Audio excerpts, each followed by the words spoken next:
మీ అందరూ కూడా దగ్గరుండి మరి ఈ ప్రచారంలో ప్రతి ఒక్కరు కూడా సమిధులు అవుదాం.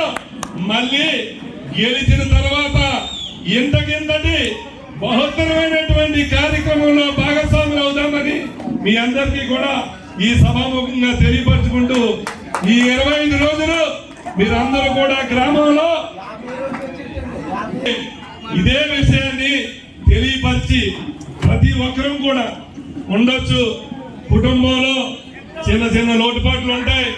ఇందాక చెప్పినట్టు పదవుల విషయంలో కానీ నామినేటెడ్ పోస్టుల విషయంలో కానీ ముందర మనకున్నటువంటి చెట్టుని కాపాడుకుందాం. మన చెట్టుని నీరు పోసి మళ్ళీ చిగురిస్తే మనమందరూ కూడా మళ్ళీ కాయలు కోసుకుంటాం, ప్రజలందరికీ కూడా అందిస్తామని మీ అందరికీ కూడా ఈ రోజు ఈ కార్యక్రమానికి ఇచ్చేసినటువంటి ప్రతి ఒక్కరికి పేరు పేరున హృదయపూర్వకంగా నమస్కారాలు తెలియపరచుకుంటూ మీ అందరి ముందు ముగిస్తా ఉన్నాం.